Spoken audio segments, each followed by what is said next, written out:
everybody, to a bonus episode of the Aaron Torres Sports Podcast. I'm your host, Aaron Torres. Hope everybody's doing well. Hope everybody is having a great day. And we got ourselves something fun today, as I am still away for just a little while longer. So my buddy John Nabors is a guy who crushes coverage of the Arkansas Razorbacks. He works for Locked On, and he, of course, is the founder and owner of Natty State Sports, which is like this crazy, emerging, awesome media company that he runs with my buddies Curtis Wilkerson, Scotty Borderline, Andrew Ellis, etc. And so I bring it up because there's nobody better to talk Arkansas with than John. And I thought, while I'm away, it'd be fun to bring on John Nabors to talk just a little bit about the first month and a half to 2 months of the John Calipari experience at Arkansas. Now, bluntly, we recorded this right before Memorial Day weekend. And so it was before DJ Wagner committed. And who knows, by the time you're listening, there may be even some more news, but I don't think it really changes kind of the fundamental, importance of what we talked about. We talked about Cal's arrival. What are realistic expectations for Arkansas fans? So much of the conversation about Cal, he hasn't made a Final Four since. It's like, yeah, but it's a different school with different expectations, new start, whatever. So I really think it's a fun interview. We talk a little bit about the Musselman kind of era, just a lot of interesting conversation about the state of the Arkansas Razorbacks. So what I need everybody to do, sit tight, have fun, and enjoy the next 20, 25 minutes with my buddy John Nabors. Before we get to John, quick reminder, if you're not subscribed, to make sure to do so. Apple, Spotify, Amazon Music, Google Music, wherever you get the podcast, make sure you're subscribed. Also, if you're watching on YouTube, click the subscribe button and turn on notifications so you know when we go live. So we're going to take a quick break, come back with John Nabors, and next week, I promise, I will be back with new episodes. Thank you, everybody, for coming to the Aaron Torres Podcast YouTube page. If you could do me a quick favor, see that little subscribe button at the bottom of your screen? Go ahead, click that subscribe button. Really does help our channel grow, our audience grow, and I really do appreciate it more than you know. So click that subscribe button. Appreciate your support. Now, here's the video that you came here for. All right, joining me via Zoom, my buddy. I see you back there, John Nabors, owner, founder, Natty State Sports, host of the Locked On Razorbacks podcast. You got the bottle of Tito's. Is that your own headshot right there? What is the story for people who are not watching on Zoom? This is, or watching on YouTube. This is terrible. But what is that you in that picture right there? Yeah, it is. It's actually it's an inside joke. It was about 10 years ago, or over 10 years ago, for a white elephant, Secret Santa. I don't know, some one of those things. Sure. I got that for somebody where I signed it and made it look really like legit, and like a little signature in there says you can't fight fate, and so just stuff like that. So I was like, I'm just gonna put it up there as a memento because it ended up being in the hands of my sister, and then she gave it up. So I'm like, well, I'm gonna keep it. So might as well. I thought maybe you did like a school play and you went through a phase or something like that, a little thespian phase in your younger days. So, all right, man. I want to talk Arkansas. So I think everybody knows, but John covers Arkansas. By the way, we're recording pre-Memorial Day. Razorbacks basketball has but 7 players. I think by the time people listen to this, there will be an 8th. I think DJ Wagner will commit. If he commits somewhere else, everybody can blame me. Let me just ask you, so you start this incredible company covering all things Razorbacks. First of all, where were you, or what was that Final Four weekend like for you? Eric Musselman leaves, great run with the Razorbacks, but he goes on to USC. You're going through this coaching search, and, I still look back on it being at the Final Four, like, you're hearing Will Wade, you're hearing, Darrell Walker, you're hearing all this stuff. Like, when did you first hear Calipari, and when did you start thinking, okay, this isn't just like some weird internet stuff, this could actually be a thing? Well, what's funny is I heard John Calipari being connected and everything like days before it actually happened. But the only thing and the only reason why I say that is because it was such an absurd thing to even think about that I didn't even take it seriously. Sure. And why would I? Like, how could you? So I was like, oh, okay. Because that's how Razorback coaching searches. I don't know how it goes. Yes. Razorback coaching searches. It's always like, oh man, I've heard this guy's coming in, or, you get so many names thrown at you. But It was not until really my buddy Wes Moore on Of that Sunday course. night. I was actually at Natty State Sports HQ doing some stuff for the upcoming week, just randomly, and I saw his tweet, and I know Wes, and I'm like, Wes would not tweet something like that out Hmm. unless he was 100% certain. So I texted him. I was like, "Man, are you sure about this?" I was like, "Because I've heard it, but I'm." He's like, "Did my due diligence. I have three sources that confirmed it to me. It's legit." I was like, "Okay." So we went live, just a live stream with all of us on there, and that was one of the most fun experiences of my career, just because you had so many people wanting it, and then it just the anticipation build up. It didn't seem real. It honestly, truly didn't seem real, especially when you were getting names like you mentioned, Daryl Walker, Chris Jans. I mean, whatever. It's Buzz fine. Williams, Yeah, they're ready to like burn down the, yeah, yeah. yeah, like some of those guys may have been fine or whatever, but nobody could have imagined the hiring of John Calipari. And it's still really tough to even wrap my head around, but it's legit, it's crazy, and it has been awesome for Razorback basketball. It was already great. Like Must did a great job, but this is a next level type of hire and a next level type of personality that's leading the team. No doubt. And yeah, no, I've told you the story. I've told the story many times, but obviously I know Wes as well.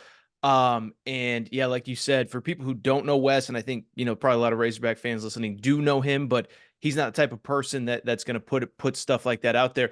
Let me ask you this, because for me, first of all, I'm the same way. Went live. It was awesome. It was fun, fun, fun night. And I had that moment that night of like, you sign off, you've been doing 2-3 hours of live coverage, whatever. Feels like, whatever. I don't know what the local news equivalent to that is, the whatever. But when it happened, like two things struck me is like, one, couldn't believe it. That's I think everybody's reaction. Two, I will say, I said this to my producer that night. I said, we're about to go on a content run unlike anything that we've ever seen. Because obviously, me being on the national scale, Kentucky's about to have a coaching search. They need to probably replace potentially all 13 players. And John Calipari, he's going to bring some recruits. He's going to lose some recruits. He's going to maybe keep a player. But I knew, did you know, like, did you know in that moment how big the next couple months would be and how much, frankly, Arkansas basketball would be in a national spotlight? I was hopeful Sure. because, anytime something like that happens, you want to think that, oh, yeah, it's going to be that big of a splash. It's going to have the ripple effects of getting big time players, high school players, 5 stars, everything, because that's what he's always done. But there's still part of you where it's like, okay, but, change sometimes. Is he still having the passion? Is he still going to put in the work? Is it more of like, well, I'm towards the end of my career. I'm getting paid a lot of money. I don't have the high expectations like I did before, so I'll just cruise control. Like there was that thought, because that's how it goes at Arkansas. Usually when you get excited about something, just wait, because a motorcycle is going to go into the ditch. That's just Okay. let it. And so it was when he started getting work and got the assistant coaches in, and obviously still got work to do on the roster. But even the guys that they have on the roster now, those are players that maybe Arkansas previously would have gotten one. But to get so many of these guys, not only high school McDonald's All-Americans, big-time 5-star players, but then you're talking about getting John L. Davis, the number one transfer portal guy. You got Adu from Tennessee that is also one of the top 5 transfer portal guys, and it's all coming together. So I had a feeling, I was hopeful for it. Obviously, again, there's still work to do, but I think that the job that Calipari has done is about what I expected, maybe even better, because the national attention that he has garnered and the stuff that he's doing right now is just something new to Razorback fans that they haven't had pretty much ever. Yeah, let me ask you about that because I'll be honest, like that night, I mean, you're going through everything. And, even on my little stream that I did that night, I did do the like, okay, this is the recruiting class. These are the guys that could realistically follow him. This guy probably won't. This guy will see, whatever.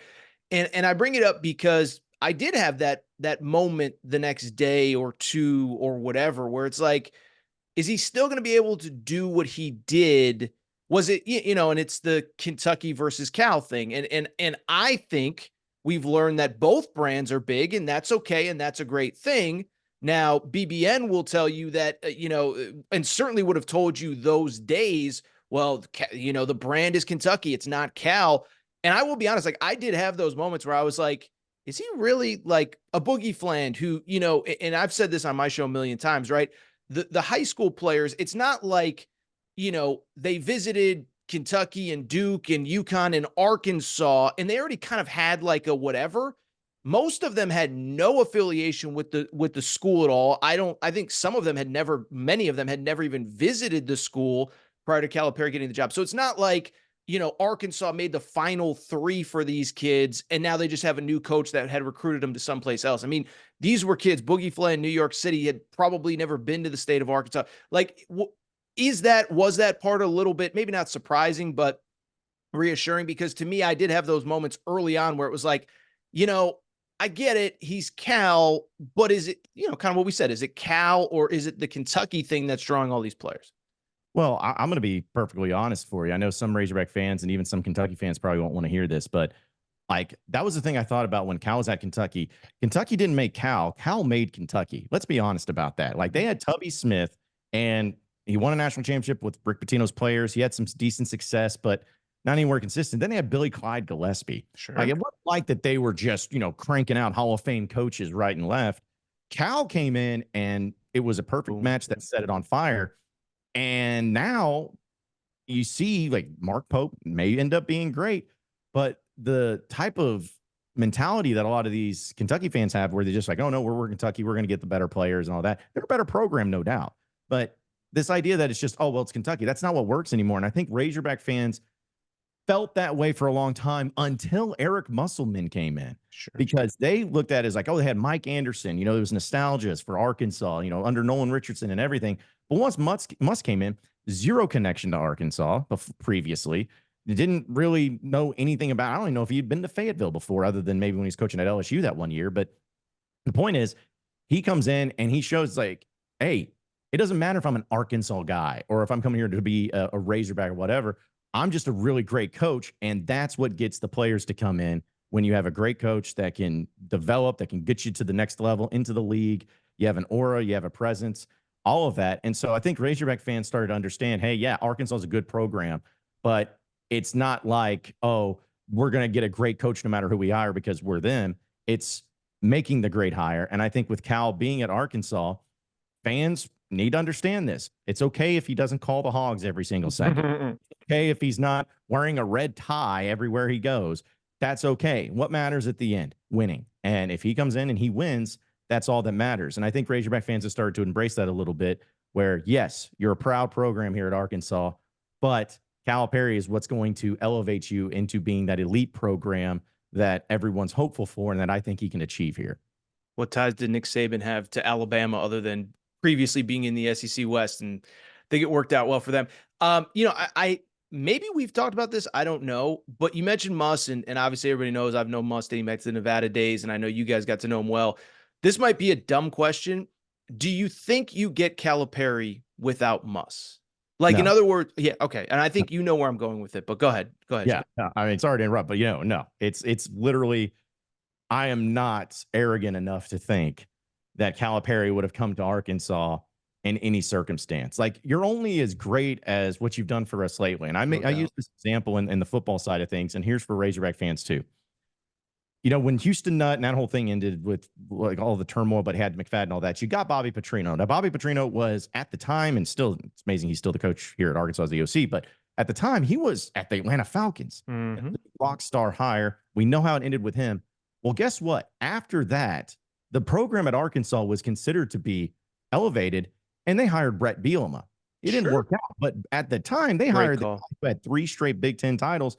They don't get a hire like Bielema if it wasn't for the success that Petrino had. It's the same thing here. Yes, the last year of Muss was not great at Arkansas. We know that. But what Muss proved at Arkansas is that you can win. You have everything you need to win. You have the support. You have the money. You have apparently the NIL from the chicken man of John Tyson.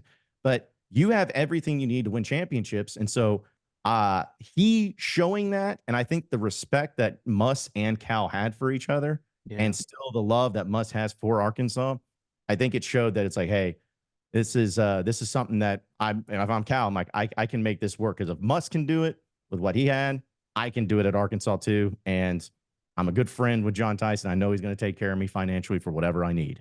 So let me ask you a dumb question. I did not. I mean, I've seen handshakes on the sidelines. As far as you know, what is or was or whatever is the relationship with Muss and Calipari? Well, the thing about like Muss, and he's not here, so I'm sure he won't mind me saying this, but there were times where if you got him off record and stuff, he'd be very honest with you. And I'm sure he's doing the same thing with you. And he's very honest about certain coaches. There's certain coaches he does not like. He does not like them. He does not respect them. And he would let them know about it. And it always felt like it was just, okay, well, maybe it's just because of his competitive edge, and if his coach is just as good as him, then but then it was Cal, and Cal was the guy that everyone hated in Arkansas for many years. I mean, it was. And suddenly when he became when Muss started getting it going, and I saw the relationship with him and Cal shaking hands, but Muss always talked respectfully about Cal, no matter, even on record or off the record, which was so strange. I'm like, I feel like they would hate each other because of the way they go, but it's the pro style mindset. I think they both had pro style mindsets. There was a mutual respect. There was a lot of similarities there. And I think that they got along. I don't know if Muss got along with any other coach in the SEC, but I do know that him and John Calipari were always very close and always had a lot of respect for one another. Yeah, no, and I from a distance, that's what it appeared to me as well. And I think it's the same thing of like pro mindset. And I think just the way they recruit, the way they operate, doing it the highest level. And I think competitors respect other competitors. I want to ask you real quick on just a little bit more roster stuff. By the way, I'm going to ask you a question. And for people watching on YouTube, I'm going to step away because my dog is barking in my face and I'm going to put her out in the other room. But let me ask you this in all seriousness, though. You mentioned the portal stuff a minute ago, because I think that was the big thing. I mean, I'll just give you an example. My mom was in town a few weeks ago. She's kind of a casual. She actually does like college basketball, went to UConn like me. So she loosely follows the sport. But she said to me, she said, well, I get why, it's exciting, new thing, but is it just going to be the same thing where he takes a bunch of high school kids? And obviously, even she knows like it's really hard to win that way.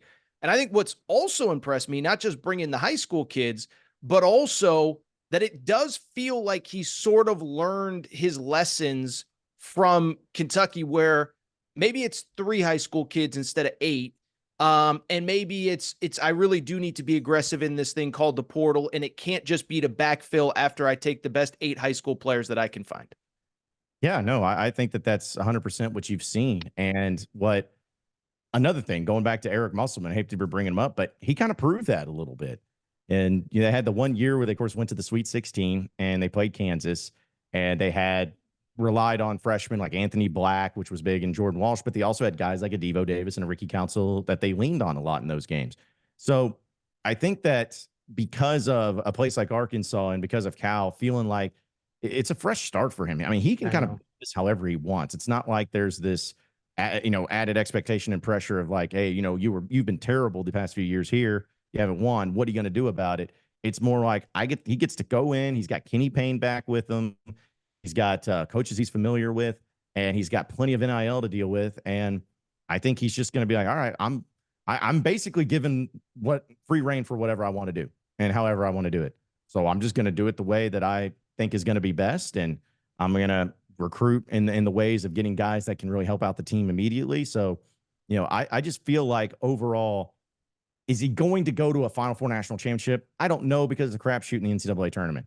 But what I do know is that Arkansas is going to be one of the more intriguing, talented, and really well-balanced team when it comes to experiences and freshmen and everything that probably will be in the SEC next year when it's all said and done.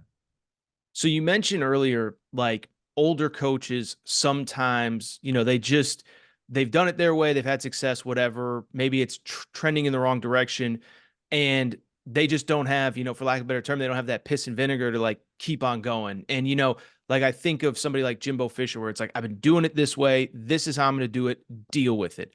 Have you seen like obviously Cal hasn't done a ton of public appearances since, he's been there. He's obviously been working, putting a staff roster together, whatever. But do you get the sense that he does have that like fire in his belly to one, win at the highest level, but obviously part of that would be to prove people wrong. Like, do you get the sense that even in his early to mid 60s, whatever he is now, that he's still got that fire in his stomach? I mean, I do. Sure. It's hard to tell from, he's a great, great salesman and politician. I mean, he is as good as anybody. When he walks into a room, he owns it, and he'll tell you whatever you want to hear and need to hear.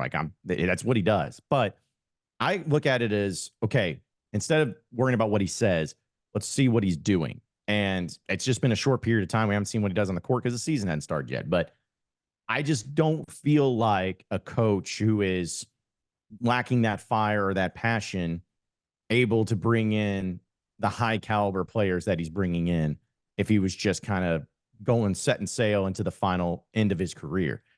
Maybe they're different that way, but if I was in his shoes and I felt that way, if I was 65, I had all these millions of dollars and everything, and I felt like, I'm just gonna take this new job to mail it in.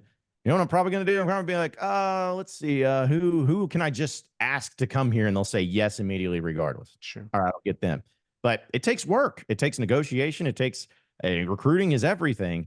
And so to me, by seeing him being able to bring in those recruits and the staff that he's assembled and the fact that he is working, I almost don't want to see him in public appearances. It's like, that means that he's getting the job done and he's doing whatever he can to win it. I feel like he's got the passion still. I feel like he's done enough for me, at least, to prove that. Is it going to go amazing? Is it going to win titles? We'll see, but I don't have to worry about the effort that he's giving. Yeah, and I think even just taking the job, because, and listen, people throw stuff in my face all the time. You said he's this or that at Kentucky. It's like, no, it's clear that it had probably run its course. And when Kentucky lost to Oakland, I was kind of like, he should maybe consider resigning because, like, it's clearly not working at Kentucky. That doesn't mean that he's incapable of coaching. And I think that actually would have been the easy move, is like, I'm 65. I'm at, this place that I always wanted to be at. It's not going well. Maybe it's time for me to step aside. And I think the fact that he wanted to keep coaching, I don't think it came from an egotistical place. I mean, everything's a little egotistical, at that level, but I think it came from I can still contribute. I can still make a difference. And I'm curious from your perspective on the end of the Kentucky run, because I just look at it as, I think two things are true, is what I just said, which is, listen, we get it. The Oakland loss was not good given everything. But I also, and I fight Kentucky fans on this basically every day. Thankfully football's coming up so we can get over this here in the next couple weeks. But I fight people as his system, it doesn't work. And it's like, they finished second in the toughest SEC ever. Beat Tennessee on the final day of the regular season. That was an Elite Eight team. Destroyed Alabama. Alabama makes a Final Four. So what is the Arkansas perspective? Because the other thing I'll say too, really quick, and I'll throw it back to you, is once Cal left Kentucky, I think a lot of people came out of the woodwork that kind of, other fan bases like to poke them and whatever. But I think there was a mutual respect, and I'll be quick and I'll get it back to you. But even talking to a buddy of mine who covers Tennessee, he's like, look, man, Cal was kind of, Kentucky's Phil Fulmer, where it's like, we had a level of success. It dipped a little bit. We weren't happy. We wanted something new. But it took us a while to realize how good we had it. And so it's not to say that Mark Pope won't be good, but I think even talking to other people in the SEC, I'm surprised that there actually was a lot of respect for Cal, even the way that it ended. It was just that because it was Kentucky, because it was Cal, it was kind of fun to poke at. I don't know if does that all make sense? Yeah, no, I think it was, because there was a time, and this, when Cal was at Kentucky, especially in the early goings, and that first 5 to 7 years of his time, everyone hated him because he changed the game. He was doing it with one and dones, and he was seeing them everywhere. He had Drake at his games. LeBron James is showing up. They're doing weird stuff. They were so good, and it frustrated people and frustrated fan bases. Because I think back, I know that you talked about here recently. Has he gotten to the into the tournament? No, but sometimes I forget. Like in I guess it was 2014, that Kentucky went and played in the national championship game with Julius Randle and them. Yep. And that was a team Arkansas beat twice and went to an NIT. Wow. So my thing is I get that it was easy to throw and poke fun at and everything, but here at Arkansas, this is where it's going to be fascinating. if you think about, especially here over the past 30 years, when Arkansas has gotten to the NCAA tournament, up until Muss, they didn't go very far. You know, we know that. They won the national championship 30 years ago, but they didn't really go far. And even when they made the NCAA tournament, they never got upset. You know, there was never a time where they lost to a 12 seed or I think the worst upset they had is when it was an 8-9 game where they lost to Bucknell in 2006. And since that point, I mean, under Muss, you didn't get upset. In fact, you were the one that was upset. So Arkansas fans have had it pretty good in the NCAA tournament, at least, where not to say that it's always gone the way they wanted, but they've never lost a game where they're like, how did we lose to them type of thing. They didn't have an Oakland. They didn't have a St. Peter's. So that's what to me is going to be interesting to see if Cal it gets going and has one of the best teams in the regular season and everything. And then Arkansas goes into the tournament as like a 2 seed or a 3 seed, and then they lose in the first round. How are Hog fans going to respond to that? I know how Big Blue Nation's going to respond because my mentions are going to be flooded with, there he is. There's that Cal you wanted. But I think that Arkansas embraces having a target on their back. I don't know if Cal's going to bring that same element like he did in the early 2010s to Kentucky, but people hated Eric Musselman. I mean, let's just be honest, hated him. And it kind of felt that way. And now it feels even more so that way with Cal, where they're like, oh, you know, you just bought your coach. And they're like, yeah, we did. And we're happy and proud of it. So, yeah, I think Arkansas is going to be a little bit of a target, and they're going to get everyone's best game. My goal is, I'd like to see an opposing team this year when they beat Arkansas rush the court. Okay. I don't think that's happened in quite some time. And I think even though you don't want to lose a game, it kind of gives you a sense of pride where you're like, man, they think that of us, where they rush the court. Kind of a good feeling. So that's my goal this year for Cal, is to get a team to rush the court after they beat Arkansas. That's very interesting. I hadn't thought of it I mean, I've been part of a court storming at Bud Walton, but you know, first one, it was a great experience. Couple other things we'll let you go. So you kind of just hit on it. So first of all, I'll just say this. I don't think, like, if you have the kind of season that everybody thinks you're capable of, I don't think that first round upset is coming, because I think that was an inherently Kentucky thing where you lose the first one, then the pressure's on, then you lose another, whatever. So I think it's not like a monkey off his back, but I think it's a clean slate, whatever. And I was just going to ask big picture, like, because that's the other thing too, is exactly what you just said, is that Cal could go, 29-4 entering the tournament. But if you lose in the second round as a 2 seed, even, certainly if you get upset in round 1, forget about it. But even if you lose you're a 2 seed and you're playing a 7 seed, whatever, and you lose, the mentions are well, I mean, this is what you guys signed up for. It's what you wanted, blah, blah, blah. Anyway, what would actually be considered a successful season, especially because, again, to your point, 3 second weekends in the past 4 NCAA tournaments, 2 Elite Eights. And it's not like, we talked about Muss, and it's like Cal probably isn't there, certainly isn't there without Muss, but Muss also kind of set a standard too, where it's great to be in the tournament, but we like winning a couple games once we get there too. Yeah, to me, the reasonable expectation for, I think every Razorback fan will agree, get to the second weekend of the NCAA tournament, to me, is where it's at. I mean, if you're going to have this talented of team, and you're going to have John Calipari, who is a Hall of Fame coach, and you're going to be at a place like Arkansas, I know it's a crapshoot. I know it's tough, because I'm sure Kentucky fans had the same expectation, but that's the expectation that Razorback fans have. Because if anybody, Arkansas fans have more of an appreciation for getting to the Sweet 16. I remember talking to Eric Musselman about this, and he really put it in perspective. He's like, people don't realize just how hard it is to win in the NCAA tournament, even though Hurley's made it look easy the past 2 years. But it's like, they don't understand how hard it is. And so for Eric Musselman to go 8-3 in 3 seasons in the NCAA tournament, it's insane. Because if you want to put that in perspective, he missed the tournament last season.